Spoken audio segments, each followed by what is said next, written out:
ಕಾರ್ಯಕ್ರಮದ ಅಂಗವಾಗಿ ವೇದಿಕೆ ಮೇಲೆ ಆಸೀನರಾಗಿರ್ತಕ್ಕಂಥ ಕ್ಷೇತ್ರದ ಶಾಸಕರು, ಸಮಾರಂಭದ ಅಧ್ಯಕ್ಷತೆಯನ್ನು ವಹಿಸಿರ್ತಕ್ಕಂಥ ಚನ್ನಾರೆಡ್ಡಿ ಪಾಟೀಲ್ ತುನ್ನೂರ್ ಅವರೇ,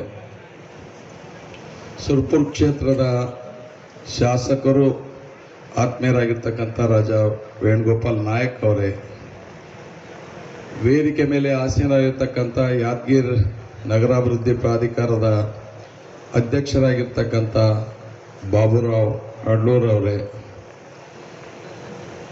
ಬೆಂಗಳೂರಿಂದ ಆಗಮಿಸ್ತಕ್ಕಂಥ ಯುವ ಸಬಲೀಕರಣ ಮತ್ತು ಕ್ರೀಡಾ ಇಲಾಖೆಯ ಆಯುಕ್ತರಾಗಿರ್ತಕ್ಕಂಥ ಆರ್ ಚೇತನ್ ಅವರೇ, ಜಿಲ್ಲಾಧಿಕಾರಿಗಳಾಗಿರ್ತಕ್ಕಂಥ ಹರ್ಷಲ್ ಬೋಯರ್ ಅವರೇ, ಮುಖ್ಯ ಕಾರ್ಯನಿರ್ವಾಹಕ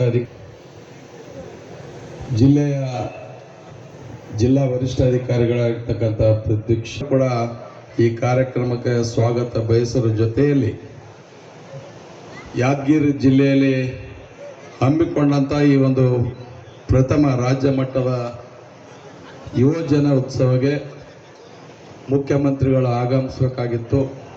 ಸುಮಾರು ಒಂದು ವಾರದಿಂದ ಅವರು, ಯಾಕಂದರೆ ಇಲಾಖೆಯ ಸಚಿವರಿಲ್ಲ, ಇದು ಇಲಾಖೆ ಅವರೇ ವಹಿಸಿಕೊಂಡಿರೋದ್ರಿಂದ ಅವ್ರಿಗೆ ಕಾರ್ಯಕ್ರಮಕ್ಕೆ ಬರೋದಾಗೋದಿಲ್ಲ. ಅದಕ್ಕಾಗಿ ಅಲ್ಲಿರ್ತಕ್ಕಂಥ ಎಲ್ಲ ಕ್ರೀಡಾಪಟುಗಳಿಗೆ ನನ್ನ ಕಡೆಯಿಂದ ಅವರಿಗೆ ಧನ್ಯವಾದಗಳನ್ನು ತಿಳಿಸ್ಬೇಕಂತ ಹೇಳಿದ್ದಾರೆ.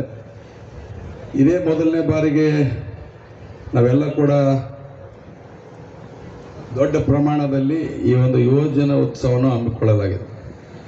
ರಾಜ್ಯದ ವಿವಿಧ ಭಾಗಗಳಿಂದ ಜಿಲ್ಲಾ ಮಟ್ಟದಲ್ಲಿ ಸಾಧನೆಗೈದ ರಾಜ್ಯ ಮಟ್ಟದ ಯುವಜನ ಉತ್ಸವದಲ್ಲಿ ಭಾಗವಹಿಸಿರುವುದು ಸಂತೋಷದ ವಿಷಯ.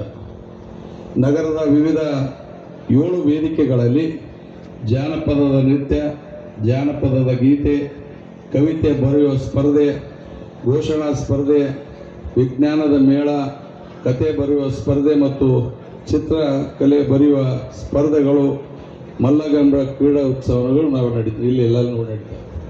ಈಗಾಗಲೇ ಕಾರ್ಯಕ್ರಮ ಪ್ರಾರಂಭ ಆಗೋದಕ್ಕಿಂತ ಮುಂಚೆ ವೇದಿಕೆ